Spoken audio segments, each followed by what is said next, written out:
From the dusty, sun-baked plains of West Texas, a spectacle both curious and confounding rose against the stark blue sky. A full-grown man, an ex-military cowboy named Riley, living in a treehouse.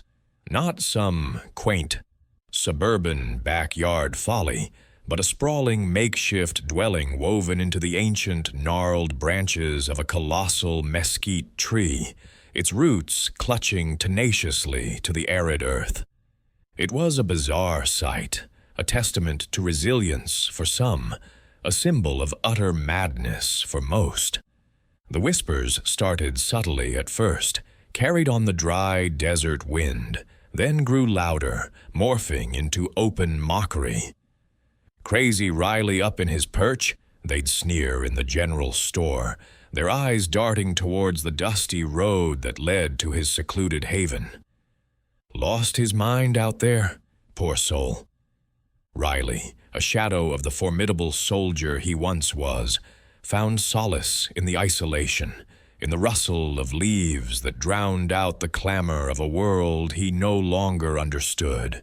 His military service had carved deep, jagged scars into his psyche, leaving him with a gnawing emptiness that no amount of camaraderie or congratulations could fill. The relentless echoes of combat, the sudden jolts of adrenaline at the sound of a distant truck backfiring, the profound sense of detachment. These were his constant companions. Reintegrating into society had proven a battlefield far more treacherous than any he'd faced overseas. The suburban lawns and polite conversations felt alien, the expectations crushing. He craved the silence, the vast, unforgiving expanse that mirrored the desolation within him. And so, he built his sanctuary, branch by painstaking branch, a testament to his desperate need for distance. The small, close-knit community of Harmony Gulch, however, didn't view his treehouse as a refuge. To them, it was an aberration, a physical manifestation of Riley's oddity, his perceived failure to conform. They were a people rooted in tradition, in order and predictability, and Riley, with his wild beard and haunted eyes, living like some feral creature high above the ground, represented everything they distrusted. His presence was an unspoken challenge to their neat, tidy existence. He was a silent indictment of their understanding of normalcy, and they resented it fiercely. The children, quick to mimic their elders, would point and whisper, their innocent cruelty echoing the adult disdain. Men in cowboy hats, who prided themselves on their own rugged independence, would shake their heads, a mixture of pity and contempt in their gaze. Women, usually the first to offer comfort, would clutch their children closer, fearing the unknown, the brokenness they sensed in him. Every interaction, however brief, was laced with judgment. Every glance was a question mark, but not one seeking comprehension. It was a question demanding an explanation for his deviation, an explanation Riley was neither willing nor able to provide. He just wanted to be left alone, suspended between the earth and the sky, away from the prying eyes and the caustic whispers. Please consider subscribing to our channel for more compelling stories. Riley found solace not in the fleeting comfort of human company, but in the steadfast solitude of his treehouse, a perch from which the world often seemed a distant, buzzing annoyance. Each encounter with a townsfolk, whether a curt nod in the dusty general store or an averted gaze during a rare trip for supplies, reinforced the invisible walls he had painstakingly erected around himself. The whispers followed him like desert dust devils, carrying fragments of judgment and thinly veiled mockery. Sometimes he'd overhear a snippet, a cruel joke about his nest, or a sneer regarding his unkempt appearance. each word a tiny, sharp stone added to the burden he carried. He rarely spoke, and when he did, his voice was a low rumble, worn smooth by disuse, further cementing his image as an oddity. This constant dismissal pushed him deeper into the embrace of his self-imposed exile, where the judgment of others held no sway, and the silence was a balm to his scarred spirit. His only true companion, a creature of magnificent power and grace, was Thunder. This wild mustang, a phantom of the mesas and canyons, had once been as untamable as the wind itself. Riley had spent weeks, then months, patient and unyielding, earning the horse's trust with a quiet understanding that bypassed words entirely. Thunder was not merely an animal. He was a mirror to Riley's own wilderness, untamed and powerfully independent, yet equally capable of profound loyalty. His coat, the color of a stormy night sky, shimmered with a raw, untamed energy. Intelligent eyes, dark and fathomless, held a wisdom that seemed to pierce through Riley's guarded exterior, seeing the man beneath the scars, both visible and hidden. Their bond was a tapestry woven from shared silence, unspoken empathy, and a deep, intuitive communication. A flick of Thunder's ear, a subtle shift in his weight, or a soft nuzzle could convey a wealth of meaning to Riley, often more than any human conversation ever had. When Riley was lost in the labyrinth of his own thoughts, the ghost of battlefield echoes rattling in his mind, Thunder would gently nudge his hand, a warm, reassuring presence that grounded him firmly in the present. The Mustang possessed an uncanny ability to sense Riley's moods, mirroring his quiet contemplation, his rare flashes of joy, or the deep troughs of his melancholy. Thunder was his emotional anchor, a steady, powerful force that kept him from drifting too far into the darkness that perpetually threatened the edges of his peace. In the vast, unforgiving landscape, their two souls moved as one, a seamless unit bound by an understanding that transcended species, a profound connection that few humans ever achieved, and one the townsfolk would never comprehend. This connection was the very core of Riley's desolate existence, his unwavering solace, and his steadfast reason for facing each new, isolated day. The town's indifference toward Riley was a palpable, chilling presence, a silent agreement amongst its inhabitants that his existence was an anomaly best ignored, perhaps even ridiculed. This dismissive attitude extended, without question, to his unique and profound bond with Thunder. They saw the magnificent Mustang not as a testament to Riley's quiet strength or an extension of his soul, but merely another facet of his eccentricity. To them, it was just a wild horse tamed by a wilder man. Another bizarre detail in the increasingly strange picture Riley presented, certainly not a strength to be acknowledged or admired.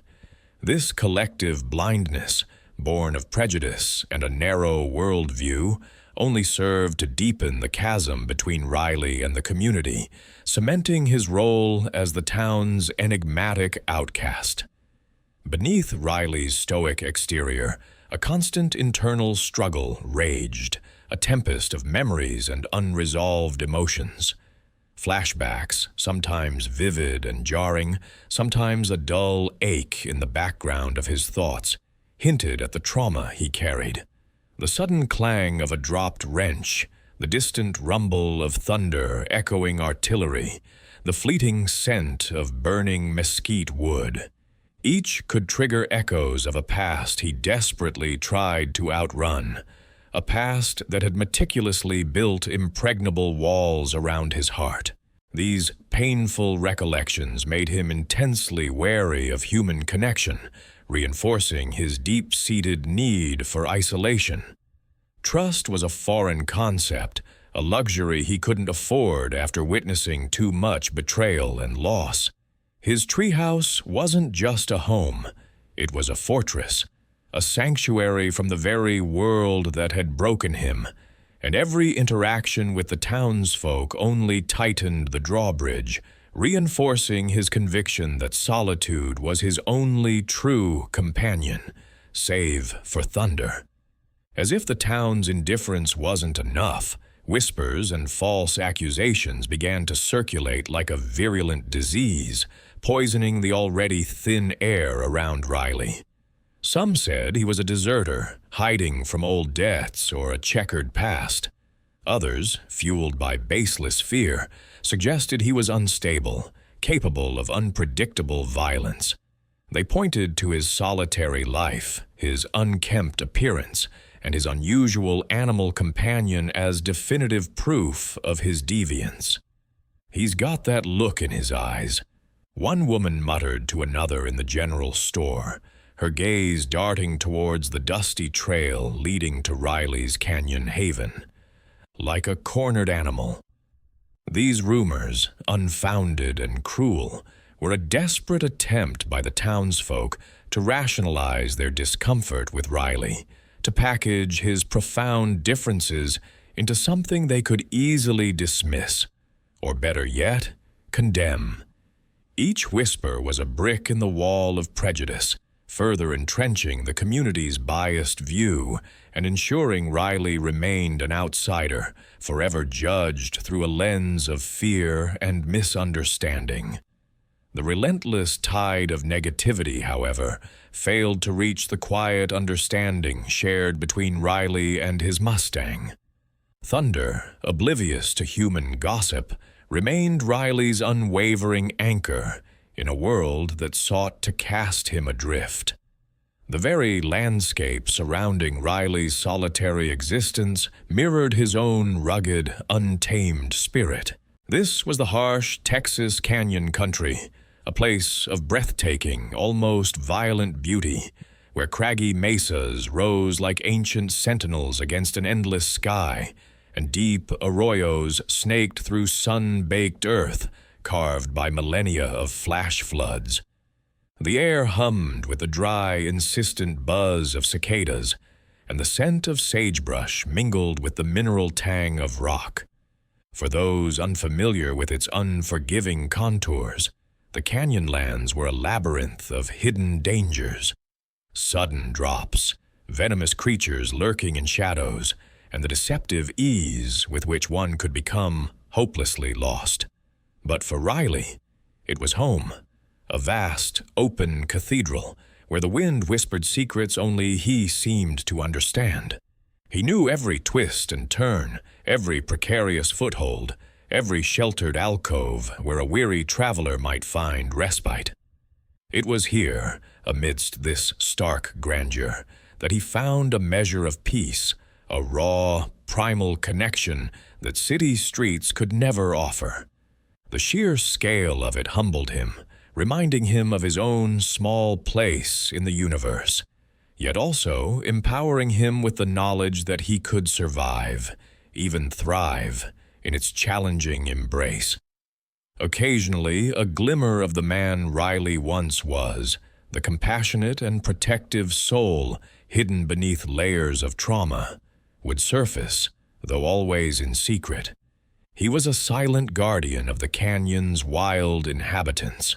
A fledgling hawk knocked from its nest by a sudden gust of wind would mysteriously find itself back among its siblings, its broken wing splinted with uncanny precision. A dehydrated desert fox, collapsing from thirst, might awaken to find a small, carefully placed dish of water nearby. A struggling coyote pup, separated from its pack, would inexplicably be guided back to its family by an unseen benefactor. These acts of kindness were known only to himself, and perhaps to Thunder, who would often stand sentinel during these quiet rescues, observing with a knowing intelligence in his dark eyes. No townsfolk ever witnessed these moments, They were too focused on their own narrow perceptions, too blinded by their prejudice to see beyond the surface of the odd man in the treehouse. These selfless deeds were not for recognition or thanks. They were simply an intrinsic part of Riley's being, a testament to a core decency that lingered, battered but unbroken.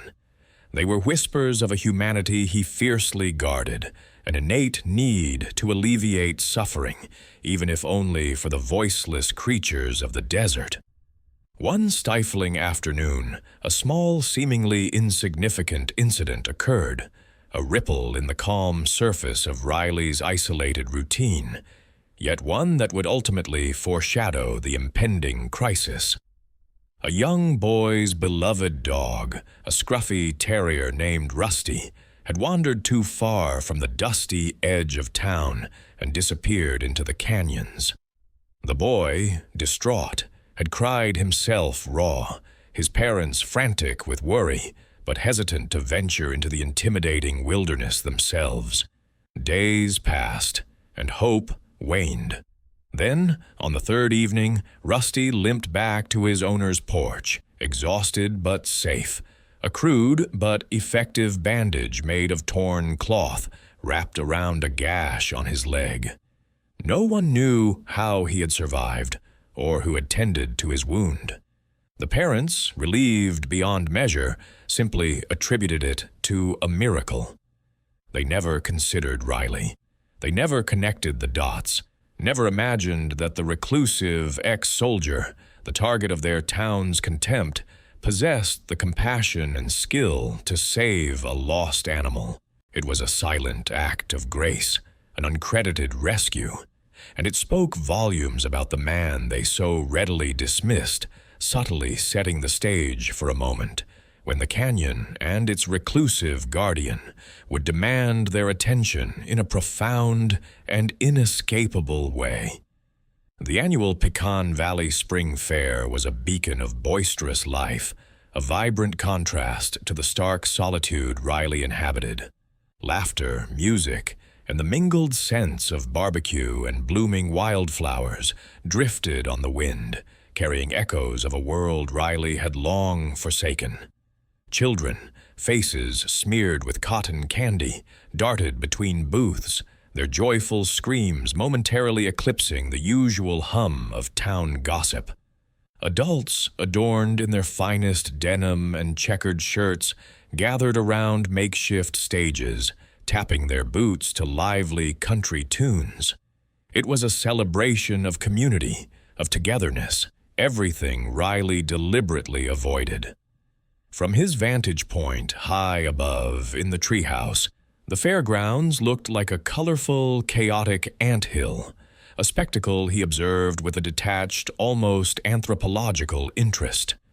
He saw Mrs. Henderson, her hair impeccably coiffed, fanning herself vigorously. He spotted Old Man Jenkins, haggling good-naturedly over a prize at the ring toss. Each face was a familiar stranger, a part of the life he had opted out of, a life that continued, oblivious to his hidden vigil.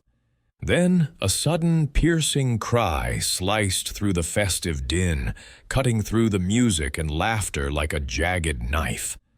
The joyous chaos of the fairground fractured instantly. A mother's frantic, desperate wail echoed across the canyon, carrying on the wind to Riley's ears, a sound that transcended distance and human barriers. Lily! Has anyone seen Lily? Panic, raw and contagious, spread like wildfire through the crowd, replacing merriment with an icy grip of dread. A little girl, barely 5 years old, with bright red ribbons in her braids, had vanished. She had been playing near the unsupervised edge of the fairgrounds, dangerously close to the sprawling, treacherous canyons known for their unforgiving labyrinth of ravines and crevices. The joy drained from every face, replaced by a ghastly pallor of fear. The music sputtered to a halt, the laughter died, and the vibrant tapestry of the fair unraveled into a chaotic scramble. Everyone suddenly remembered the unspoken dangers of the surrounding wilderness, the stark reality of the untamed land that lay just beyond their cultivated celebration. The immediate aftermath was a desperate, uncoordinated frenzy. Townsfolk, their faces etched with horror, scattered in every direction, shouting Lily's name, their voices hoarse with terror. They plunged headlong into the mouth of the canyon, driven by pure instinct and a desperate hope, but utterly unprepared for the brutal reality of the terrain. Mr. Davies, the grizzled sheriff, attempted to organize the burgeoning chaos. His commands barked with an edge of desperation, but his efforts were largely futile. Most of these people were farmers, shopkeepers, teachers, not experienced trackers or wilderness experts. They stumbled over loose rocks, slipped on scree, and quickly became disoriented in the deepening shadows of the ravines. Their search was a frantic, undirected flailing, born of love and fear, but lacking any semblance of effective strategy. Flashlights cut erratic paths through the encroaching dusk, their beams dancing haphazardly over thorny bushes and sheer rock faces. The air, once filled with celebration, now crackled with the palpable tension of a community teetering on the brink of despair, each passing minute drawing them closer to an unthinkable outcome. From his perch, Riley watched their every move, a silent, critical observer of their escalating panic. The frantic, uncoordinated search for young Emily continued, a sprawling, desperate effort that yielded nothing but exhaustion and mounting dread. As the afternoon sun began its slow descent, painting the rugged canyon walls in hues of orange and purple, the initial surge of chaotic energy gave way to a chilling sense of despair. Hours stretched into an eternity, every minute without a sign of the child intensifying the community's collective fear. The initial panicked shouts had softened to hoarse calls, then to mournful murmurs, and finally to a heavy, suffocating silence, broken only by the anguished sobs of Emily's mother. Hope, a fragile ember at best in the face of the unforgiving Texas wilderness, was rapidly dwindling, threatening to extinguish completely. The canyon, once a place of natural beauty, now loomed as a silent, formidable tomb, its shadowed crevices seemingly swallowing all traces of the small girl. From his distant, elevated vantage point high within the sprawling mesquite, Riley observed the escalating chaos below. His keen, well-trained eyes, accustomed to scanning horizons for subtle shifts and hidden dangers, took in the disarray with a detached precision. He saw the groups of townsfolk fanning out haphazardly, shouting their child's name into the vastness, their movements untrained and inefficient. They crisscrossed paths, missed obvious signs, and followed false leads based on pure panic rather than knowledge of the terrain. He noticed the telltale dust clouds rising from areas already thoroughly searched, the futile efforts concentrating on easily accessible spots, while the truly dangerous remote sections remained untouched.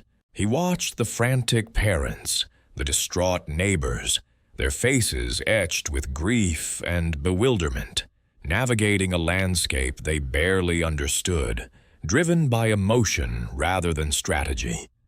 He saw the crucial details they missed, the faint scuff mark near a thorny ocotillo, the subtle disturbance of pebbles at the lip of a hidden ravine, the direction the wind had been blowing hours ago, carrying sounds and scents away from their searching ears. Every missed cue, every misstep, was a painful testament to their inexperience and the harsh realities of the wild. Beside him, thunder mirrored Riley's silent vigil, Yet his reaction was far more visceral. The magnificent mustang, usually a picture of serene strength, was radiating an unusual restlessness. His ears flickered constantly, swiveling towards the canyon's deepest hollows. His nostrils flared, scenting the air with an intensity that spoke of an unseen urgency. A low whicker rumbled in his chest, an almost imperceptible vibration that Riley felt through the ground. Thunder pawed at the dry earth impatiently, his powerful neck arching, his dark eyes fixed on a point in the distance that Riley, despite his superior vision, couldn't quite discern. The horse's agitation was palpable, a deep, instinctual response to the child's plight. He tossed his head, blowing softly, a sound that in any other circumstance would have suggested annoyance, but now carried an unmistakable undertone of distress, a profound unease that resonated with the burgeoning tragedy unfolding below. Thunder nudged Riley's arm with his muzzle, a gentle but insistent pressure, then turned his gaze back towards the labyrinthine depths of the canyon, his message clear and unwavering. It was a silent plea, a profound communication of urgency and knowing, urging Riley to recognize what he already sensed. Something was terribly wrong, and they, the man and his mustang, were meant to intervene. The desperation emanating from the search party below was a palpable current in the searing desert air, yet Riley remained a silent observer, his heart a turbulent mix of conflicting emotions. The raw panic in the parents' cries, the increasing futility of the townsfolk's uncoordinated efforts, it all struck a familiar chord of helplessness and frustration deep within him.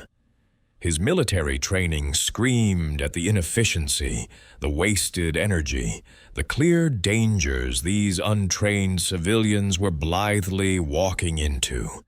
He knew, with absolute certainty, that their methods were doomed to fail in this unforgiving landscape.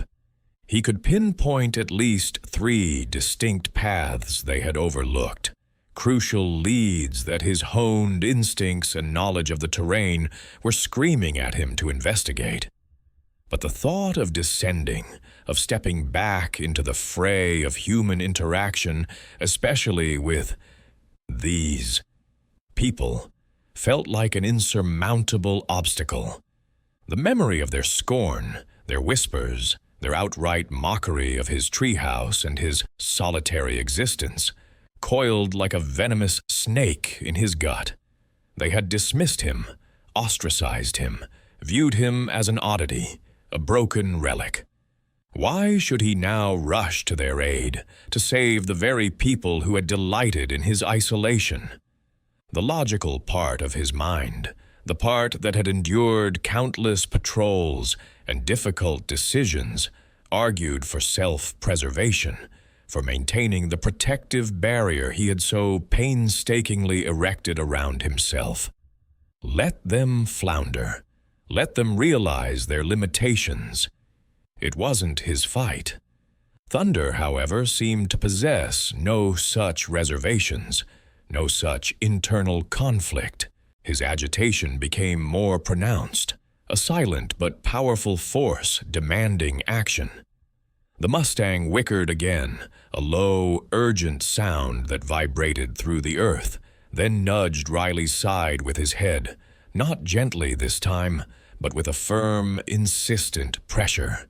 He snorted, a plume of dust escaping his nostrils, and then, with an almost human understanding, he turned his powerful body and began to pace a tight circle at the edge of their elevated perch, his dark eyes fixed on the most treacherous, overlooked section of the canyon, the very place Riley's instincts had already identified as the most likely location for a lost child. Thunder pawed the ground, his hooves kicking up small clouds of red dust, and then, with deliberate intent, He lowered his head and gently nudged Riley's hand, his soft muzzle brushing against Riley's fingers. It was a gesture of profound trust, an unspoken plea that pierced through Riley's carefully constructed indifference. He felt the warmth of Thunder's breath, the undeniable intelligence in those deep, expressive eyes. And for a fleeting moment, the weight of his own resentment seemed to lessen, replaced by a surge of something akin to shared purpose. The mustang then took a step back, looked directly into Riley's eyes, and let out a soft, almost questioning whinny, turning once more towards the canyon's depths, as if to say, "Are you coming, or do I go alone?" It wasn't just a horse's instinct. It was a profound communication, a silent persuasion that bypassed all of Riley's psychological barriers. Thunder wasn't asking for permission. He was offering a partnership, a way to channel Riley's dormant skills for a greater good that transcended personal grievances.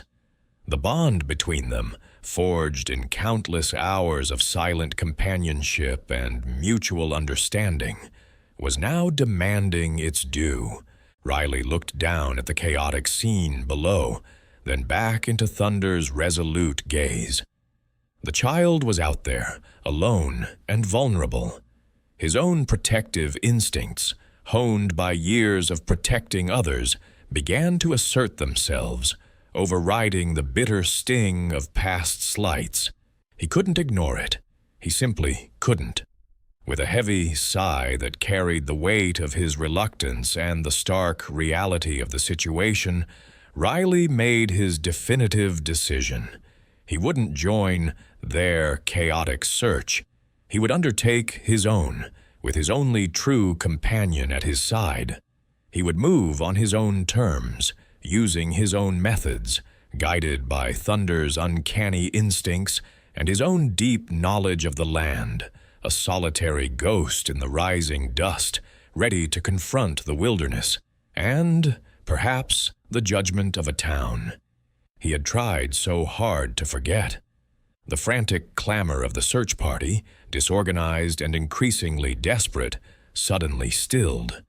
A hush fell over the canyon rim as an unexpected sight emerged from the dusty track leading down from the higher bluffs. There, framed against the harsh glare of the setting sun, rode Riley, his silhouette stark and unwavering atop the powerful form of Thunder. Their appearance was met with a mixture of confusion and outright skepticism. Whispers rippled through the crowd.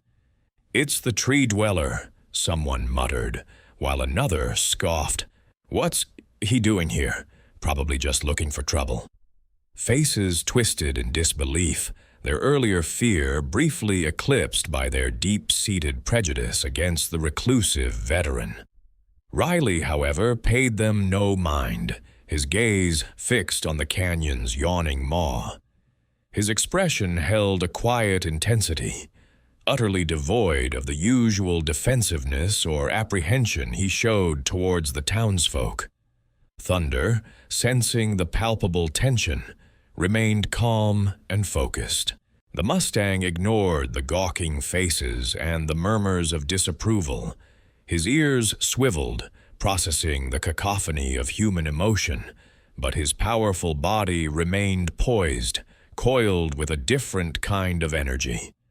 With a soft snort, Thunder moved forward, his hooves kicking up small puffs of dust as he began to descend the treacherous path into the canyon. He didn't hesitate, didn't look back for Riley's command. Instead, the magnificent animal seemed to be following an invisible thread, an instinctual path known only to him. His head was held low, his nostrils flared, a picture of absolute determination. It was a lead, clear and undeniable, and Riley, without a moment's hesitation, loosened the reins, allowing his trusted companion to guide their way. He knew better than to interfere. The townsfolk watched, initially incredulous, as man and beast disappeared deeper into the shadowy recesses of the canyon. A few individuals began to protest, their voices tinged with outrage. "He's going the wrong way," one woman shrieked, pointing wildly towards the more open, well-trodden paths that had already yielded nothing. "He'll scare the child further," another accused, her voice laced with fear for the missing girl. But Riley, already out of earshot, continued his silent descent, his body moving with a fluid grace born of countless hours spent navigating difficult terrain. He trusted Thunder implicitly, his faith in the mustang's instincts absolute. The uneven ground, littered with loose rocks and thorny scrub, was no match for Thunder's agile hooves. The mustang moved with deliberate precision, picking his way through obstacles that would have tripped a lesser horse. Riley, for his part, was a silent extension of Thunder's will. His eyes constantly scanned the surroundings, not just for dangers, but for any subtle cues the horse might be reacting to. He felt the minute shifts in Thunder's gait, the subtle tensing of muscles that indicated a change in terrain or a scent in the air. His years of military training, honed by his solitary life in the wilderness, made him an expert at reading his environment and his partner. He navigated jagged outcroppings and narrow ledges with effortless ease, his body a testament to strength and agility. The afternoon sun, now dipping below the canyon walls, cast long, dramatic shadows, deepening the mystery and the urgency of their mission. Thunder's unwavering focus was a beacon in the growing gloom, a silent promise that they were on the right track, heading towards something the chaotic human searchers had utterly missed.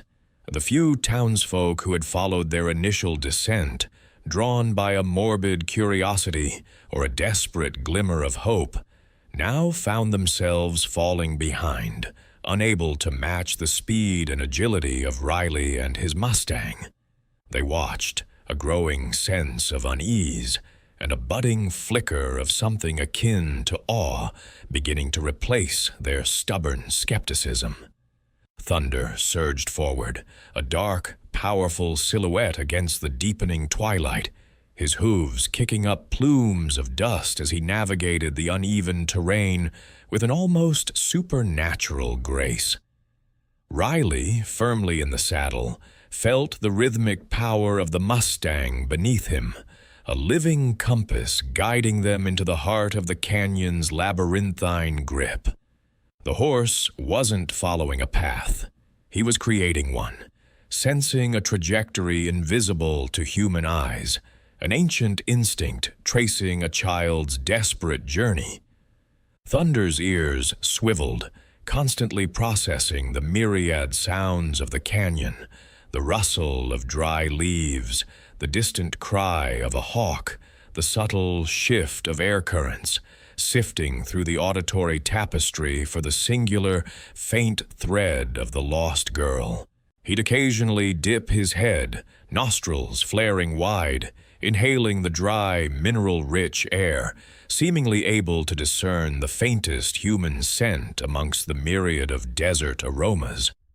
Riley trusted him implicitly, his hands light on the reins, allowing Thunder to lead, interpreting every twitch of an ear, every subtle change in pace as a vital piece of information. As they delved deeper, the geology grew more dramatic, sheer rock faces rising on either side, casting long, eerie shadows. The ground became a treacherous mix of loose shale, jagged rocks, and thorny scrub. Yet, Thunder moved with an unhesitating purpose, his muscles rippling, his powerful legs finding purchase where none seemed to exist. He'd pause at a fork in a dry creek bed, his head held high, scanning the air, then make an abrupt, decisive turn, leaving no doubt about his chosen direction. Riley, drawing on his extensive military training and intimate knowledge of the rugged outdoors, meticulously observed his surroundings. He looked for disturbed pebbles, broken twigs, a faint impression in the sand, any sign, however minuscule, that might corroborate Thunder's unerring instinct. His specialized training in tracking and reconnaissance, honed in far-flung, hostile environments, now merged seamlessly with the Mustang's primal guidance. He noted the angle of the sun, the prevailing wind direction, the way water would flow in a flash flood, all factors that could influence a lost child's movements or the dispersal of scents. He saw the townsfolk's haphazard boots prints, crisscrossing aimlessly, and then, distinctively, the smaller, lighter imprints that Thunder was so diligently following, guiding them away from the chaos and towards a more remote, perilous section of the canyon.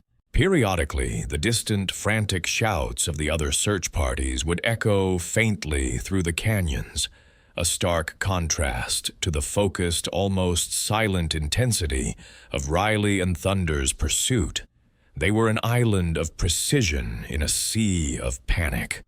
Some of the initial searchers, having observed Thunder's confident departure, had cautiously decided to follow, drawn by a desperate hope.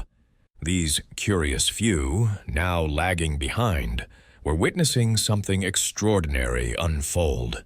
They saw the seamless communication between man and beast, the powerful horse acting as an extension of Riley's will, yet simultaneously leading the way. They watched as Thunder expertly navigated ledges and tight passes that their own vehicles couldn't even approach, much less traverse. They saw Riley's quiet competence, his eyes constantly scanning, his posture alert but relaxed, a man completely at home in this unforgiving wilderness. A grudging respect, tinged with genuine astonishment, began to replace their earlier skepticism. The casual mockery had vanished, replaced by a growing sense of awe. Whispers began to circulate among the trailing townsfolk, not of derision, but of wonder. "He knows this place like the back of his hand," one mumbled. "And that horse, I've never seen anything like it."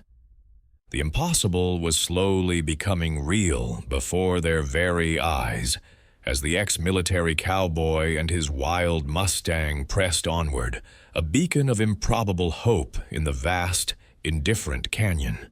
Suddenly, with an abrupt halt that sent a small cloud of dust swirling around his hooves, Thunder froze.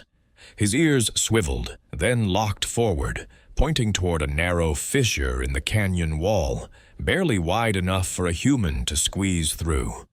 A low, soft whicker rumbled in his chest, a sound Riley had come to recognize as an indication of immediate and critical attention required.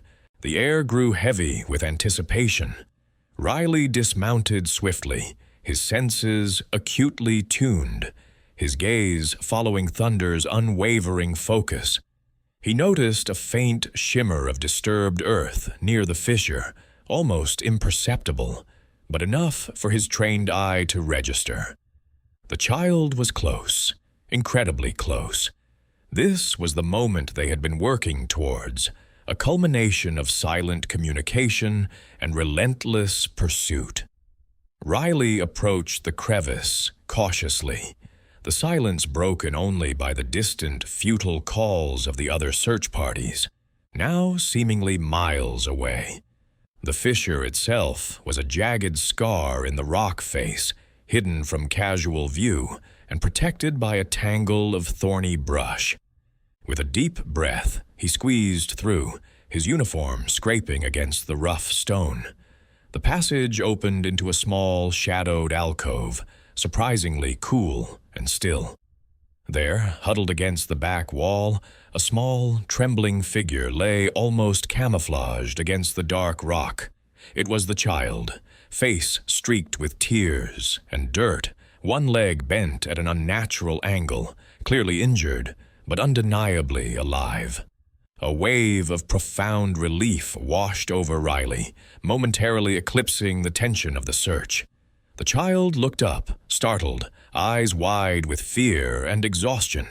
Then recognition flickered, replaced by a fragile spark of hope. "Hey there, little one." Riley's voice was soft, reassuring, a stark contrast to the harsh environment. He knelt slowly, careful not to startle the child further, his military medical training instantly kicking in. He quickly assessed the situation, noting the swelling and discoloration on the leg, confirming a break or severe sprain. The child was shivering, dehydrated, and clearly in shock, but miraculously was conscious. Riley pulled out his emergency blanket from his pack, carefully wrapping the child to ward off the chill, speaking in low, comforting tones the entire time. He knew he couldn't move the child carelessly. Further injury was a real risk. He needed a plan, one that utilized Thunder's strength and calm demeanor. He backed out of the alcove, signaling to Thunder with a series of quiet clicks and gestures. The Mustang responded instantly, lowering his powerful head, his large, intelligent eyes fixed on Riley. Riley explained the situation to Thunder in his unspoken language, outlining the need for gentle, steady support. Thunder seemed to understand, his body subtly shifting, preparing for the delicate task ahead. Riley then carefully re-entered the alcove, instructing the child to stay as still as possible. With painstaking care, he fashioned a makeshift sling and splint for the injured leg, using materials from his pack and strips of torn cloth. He then gently lifted the child, supporting the injured limb, and slowly maneuvered them out of the confined space. Outside, Thunder stood sentinel, his presence a calming anchor in the chaotic canyon. Riley carefully positioned the child against Thunder's side, ensuring the injured leg was protected and supported. He then climbed onto Thunder's back, securing the child in front of him, cradled safely against his chest. Thunder remained perfectly still throughout the delicate process, his massive body a picture of controlled power and immense gentleness. The trust between man, beast, and now child was absolute. With the child nestled securely, Riley gave Thunder the signal, and the Mustang began his careful, deliberate journey back, retracing their path out of the perilous depths of the canyon, carrying the most precious cargo imaginable. The hard part was over. Now it was time to bring them home. The weight of the moment, the immense responsibility, settled on Riley's shoulders. But alongside it, a profound sense of purpose. Every step Thunder took was a testament to their shared mission. The relief of finding the child was immense, a silent, profound exhalation that rippled through Riley's very being. He secured the small, trembling form gently to his chest, the child's shallow breaths a fragile testament to their survival. Thunder, sensing the shift from frantic search to successful retrieval, let out a soft, deep whicker, a rumble of quiet satisfaction that vibrated through the canyon air. Now, the arduous journey back began, a climb out of the hidden crevice and a careful traverse across the perilous terrain. Riley's military training kicked in with renewed focus, every step calculated, every handhold tested. He moved with a precision born of countless high-stakes scenarios, protecting his precious cargo above all else. Thunder matched his pace, his large body a steady presence, his hooves finding secure footing even on the steepest inclines. The Mustang knew the urgency of returning, and together, man and horse formed an unbreakable unit, a silent procession of hope emerging from the depths. As they began their final ascent, the sun, now dipping low, cast long, dramatic shadows across the canyon rim. The trailing townsfolk, who had been watching from a distance, saw them first. A silhouette against the fiery sky. A horse, a man, and a small, bundled shape. A gasp, then a murmur, grew into a wave of shouts as recognition dawned. Riley, his face streaked with dust and sweat, his eyes fixed on the path ahead, emerged onto the mesa. The rescued child, still clutching him tightly, stirred slightly, a weak whimper escaping their lips. The sight silenced the crowd instantly, transforming the chaotic energy of the search party into a stunned, reverent hush. No one moved, no one spoke. They simply watched, mesmerized by the almost mythical appearance of the quiet cowboy and his magnificent mustang, bearing the child they had all feared lost. Then the dam broke. A joyous cry erupted from the child's parents, who surged forward, tears streaming down their faces. Other townsfolk followed, their relief palpable, a collective wave of emotion washing over the scene. The previous mockery, the ingrained prejudice, the casual scorn they had harbored for Riley evaporated in that single heart-stopping moment. It was replaced by an overwhelming tide of gratitude and awe. Hands reached out, not to mock, but to touch, to acknowledge, to congratulate. Words of thanks, choked with emotion, tumbled from lips that had once uttered only disdain. Riley, accustomed to solitude and the sharp sting of isolation, found himself enveloped in a chaotic embrace of genuine appreciation, a bewildering shift from the world he knew. Thunder, usually skittish around large groups of people, stood remarkably calm, allowing the child to be carefully transferred to their parents' waiting arms. The horse seemed to understand the profound significance of the moment, accepting the appreciative pats and quiet murmurs directed his way. Riley, the reclusive figure who had been the subject of countless whispered jokes and outright derision, was suddenly and unequivocally hailed as a hero. He stood awkwardly amidst the throng, unaccustomed to such fervent praise, his gaze still holding a hint of the soldier's reserve. But the faces around him were no longer filled with suspicion. They radiated genuine admiration, a profound respect for the man who had dared to venture where others failed. The air thrummed with a new understanding, a collective realization that they had misjudged him completely. The ex-military cowboy, living in his treehouse, mocked for his unconventional existence, had just saved a life, and in doing so, had stunned everyone into a silent, deeply grateful acknowledgement of his true, unassuming heroism. Thunder, the wild mustang, stood beside him, a living, breathing testament to their extraordinary bond and the power of unspoken loyalty. The image of Riley emerging from the canyon, carrying the small, dusty form of the child, Thunder, a silent, majestic sentinel beside him, was burned into the collective memory of the town. The initial roar of relief and grateful shouts quickly subsided into a stunned, respectful silence as they approached the makeshift first aid station. Tears streamed down faces that had been etched with despair just moments before. But for Riley, this sudden outpouring of attention was an uncomfortable, almost alien sensation. His gaze remained fixed on the child, ensuring their safety, avoiding the direct stares of the crowd.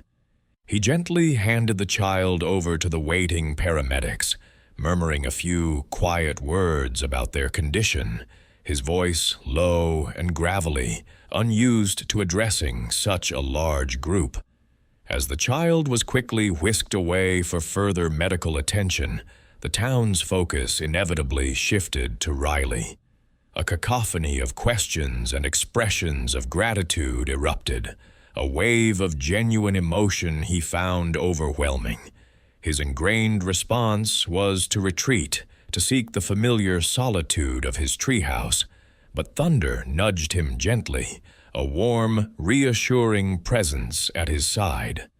It was Sheriff Brody who first broke through the adulation, stepping forward, his face a mixture of profound relief and deep shame. He extended a hand, his usual gruff demeanor softened by an uncharacteristic humility. "Riley," he began, his voice thick with emotion. "There are no words. You saved little Emily. We owe you everything." He squeezed Riley's hand, his gaze unwavering. "And I owe you an apology. We all do. We misjudged you, son. Terribly." His words opened the floodgates. Mrs. Henderson, whose baked goods Riley had occasionally ignored, approached with tears in her eyes. "Riley, we were so foolish. We spoke ill of you. We laughed. Please, can you ever forgive us?" Even old man Hemlock, known for his relentless gossip, shuffled forward, his hat clutched in his hands. "Heck, Riley, I've been a fool. You're a good man, a damn good man." The sincerity of their apologies was palpable, heavy in the air. For years, Riley had built walls around himself, not just physical ones in the form of his treehouse, but emotional fortifications against a world that had seemingly discarded him. Now, those walls were crumbling under the weight of genuine human connection he hadn't anticipated, hadn't believed possible. He stood there, a towering figure of quiet strength, uncomfortable yet undeniably touched by their earnest remorse. The mockery, the whispers, the cold stares, they all seemed to dissipate like morning mist under the harsh Texas sun. The town's perception of him had undergone a seismic shift. He was no longer the odd ex-military recluse living in a tree, but a hero, a man who, despite their cruel judgments, had risked everything for one of their own. They saw past the unconventional dwelling to the quiet competence, the profound courage, and the deep, unspoken compassion that had always resided within him. They saw Thunder, not as another eccentricity, but as an integral part of Riley's unique strength, a testament to a bond few could ever comprehend. The incident had ripped away the layers of prejudice, revealing the true character beneath. Riley, the solitary warrior, was suddenly seen as their protector, a silent guardian in the vast, unforgiving landscape. It was a recognition he had never sought, and one that now posed a new, unexpected challenge to his carefully constructed world of isolation. His chest tightened, a strange mix of relief and anxiety swirling within him.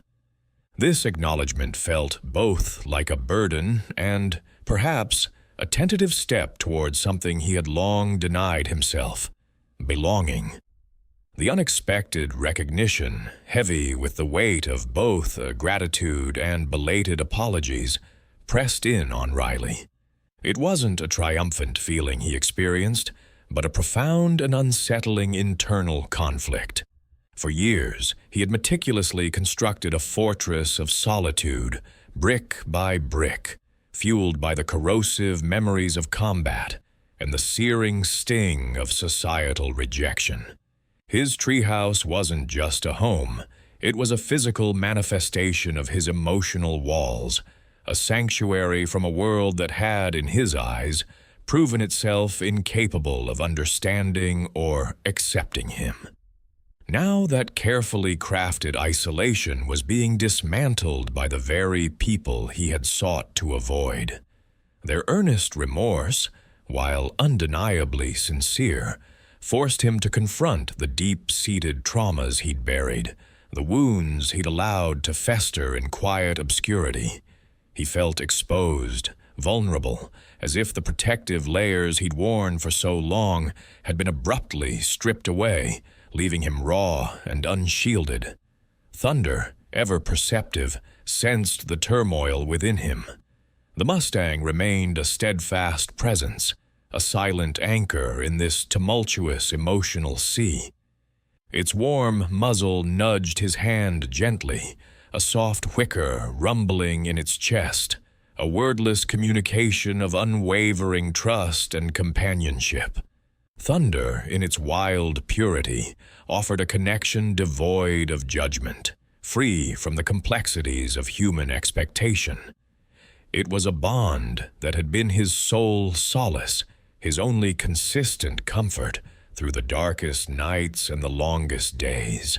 Now, as the town's collective gaze turned upon him with admiring eyes, it was Thunder's calm, steady presence that grounded him, helping him navigate this overwhelming new emotional landscape. The horse didn't care about his past military service, his PTSD, or the treehouse. It simply accepted Riley, wholly and unconditionally, as he was. The townsfolk, no longer sneering or whispering, now approached with an eagerness that was almost as discomfiting as their previous disdain. There were tentative offers of help, shy invitations to supper, and discussions about how they could improve his living situation. Mrs. Peterson, the child's mother, tearfully offered to gather a collection to build him a proper house in town. Sheriff Brody even rode out to the treehouse days later, not with a summons, but with architects' sketches, talking about sturdy foundations and running water, earnest in his desire to atone for their collective past transgressions. He spoke of land grants and community work bees, a collective endeavor to welcome Riley back into the fold, to make amends. This sudden embrace, this overwhelming offer of community, was a double-edged sword. Part of Riley, the deeply hurt, weary part, recoiled from it.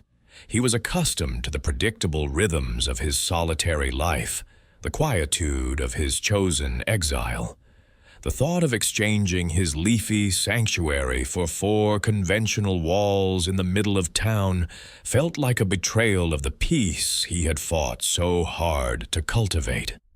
Yet another part, a long dormant part that yearned for belonging, felt a faint flicker of hope, a fragile curiosity about what a life connected to others might entail. He watched the townspeople closely, trying to decipher the sincerity behind their overtures. Were they merely reacting to the recent heroics, or had something truly shifted in their hearts? Could he, a man so profoundly scarred by both war and rejection, ever truly integrate into such a tightly woven community? He found himself weighing the quiet dignity of his chosen isolation against the terrifying prospect of acceptance, the vulnerability that came with allowing others in.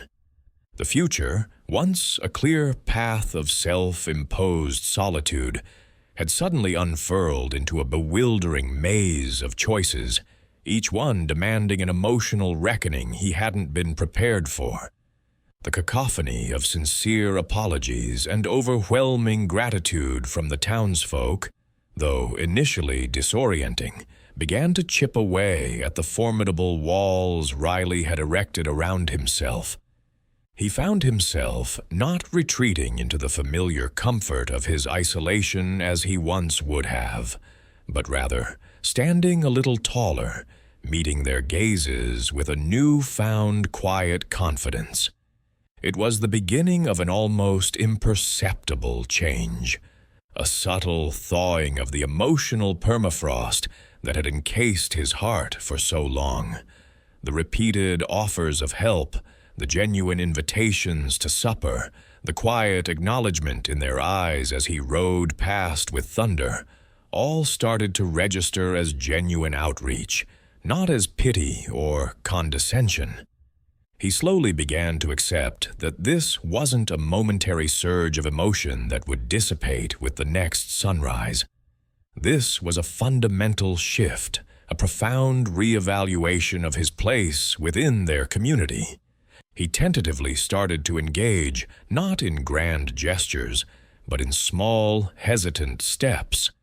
When Sheriff Brody mentioned a fence needing mending at the community pasture after a minor storm, Riley, without a word, showed up with his tools and spent the afternoon working silently alongside a few other men. He accepted a cup of coffee from Mrs. Henderson when she brought it out, even managing a small, almost imperceptible nod of thanks. These were monumental acts for a man who had intentionally avoided human interaction for years. Thunder, ever observant, stood patiently nearby, his presence a constant comforting anchor for Riley in these unfamiliar social waters. The mustang seemed to understand the delicate balance, offering silent support as Riley navigated the awkward dance of rapprochement. Each small interaction, each shared glance of understanding, slowly started to rebuild the bridges that had long been severed. The townsfolk, for their part, were careful not to overwhelm him. They respected his quiet nature, understanding that years of solitude couldn't be undone overnight. They simply offered inclusion, a quiet acknowledgement that he was now one of them, no longer an outsider to be mocked or feared. Old Man Hemlock, surprisingly, became a frequent, if still somewhat gruff, visitor to the base of Riley's tree, often leaving a freshly caught fish or a newspaper, sometimes even just sitting in companionable silence, whittling wood. These small gestures, devoid of expectation or demand, slowly began to knit Riley back into the fabric of daily life. He found himself observing not just the canyon's changing moods, but also the rhythms of the town, connecting with the subtle hum of human interaction. This unexpected acceptance opened a door for Riley, a chance to finally process his past, not in the suffocating silence of his own mind, but with the subtle, unspoken support of a community that now respected him. The nightmares still came, the shadows of combat still haunted his sleep, but now there was a faint glimmer of light filtering through the darkness. He realized that perhaps he didn't have to carry the weight of his trauma entirely alone. The warmth of human connection, even in its most nascent form, offered a new kind of solace, a comforting counterpoint to the harsh isolation he had previously embraced. He still cherished his treehouse, his sanctuary, but now the world beyond its wooden walls didn't feel quite so hostile. He was beginning to imagine a different future, one where his strength wasn't solely defined by his ability to endure solitude, but by his capacity for connection, for belonging. The path was long, undoubtedly fraught with challenges, but for the first time in a very long time, Riley felt a faint stirring of hope, a sense that perhaps he could find peace not just in the wilderness, but within the embrace of a community that had, against all odds, become his own. The overwhelming gratitude, though initially disorienting, began to settle into a new, surprising rhythm within Riley's life. He didn't abandon his treehouse, for it remained a sanctuary, a testament to his journey, and a place where the wild heart of Texas still spoke to his own. However, its meaning had subtly shifted. It was no longer a fortress against the world, but rather a unique home, one that now welcomed occasional visitors. The town, in its earnest desire to make amends, brought practical offers of help, materials to reinforce his structure, offers of food, even invitations to community dinners that he, to his own astonishment, sometimes accepted. He found himself contributing to town life in small, organic ways, sharing his knowledge of the land, helping mend fences, or even just offering a quiet, watchful presence at events. The solitude he craved never fully vanished, yet it was now interspersed with meaningful connections. A balance he hadn't known was possible. Riley's days, once a rigid schedule of survival and self-imposed isolation, slowly softened. He'd still ride Thunder into the canyons, their silent understanding deeper than ever. But now the rides often led to discoveries he shared with the townsfolk. A new water source for struggling cattle, a hidden trail for exploring, or even just observations about the changing weather patterns that proved invaluable. He remained a man of few words, his conversations typically brief and direct, yet his presence spoke volumes. The townsfolk, in turn, learned to read his quiet gestures, his subtle nods, understanding that his measured responses held more weight than a torrent of empty promises. They saw the strength in his silence, the wisdom in his watchful gaze, and the unwavering integrity that defined him. The psychological scars of his past, the haunting echoes of conflict and loss, hadn't magically disappeared, but they no longer isolated him entirely. Instead, they became a part of his story, understood and respected by a community that now saw him whole, not just as a fragment of his trauma. The acceptance he received was a powerful balm, allowing him to process his experiences with a newfound sense of security. He found himself sharing anecdotes, brief glimpses into his military past, not out of a desire for sympathy, but as a way to connect, to explain the man he had become. This vulnerability, once terrifying, now felt like an act of profound courage, met with empathy rather than judgment.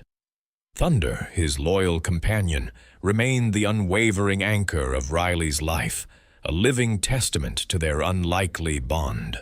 The mustang's spirit, once wild and untamed, mirrored Riley's own journey. Together, they had navigated the treacherous canyons, both physical and emotional, emerging not just as survivors, but as integral threads in the rich tapestry of the Texas landscape. The horse was often seen grazing peacefully near the edge of town, a majestic symbol of the bridge built between the wildness of nature and the heart of humanity. Children, once told to stay away from the crazy man's horse, now approached with awe, offering apples, sensing the gentle power that emanated from the magnificent creature.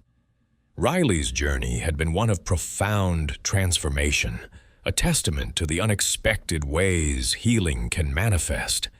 He had not sought fame or recognition, only solace. Yet he had found something far more precious, belonging. His peace was not absolute, for life in the unforgiving Texas plains always presented challenges, but it was a peace forged in connection, in mutual respect, and in the quiet strength of a man who learned that reaching out, even after great hurt, could lead to the most profound redemption.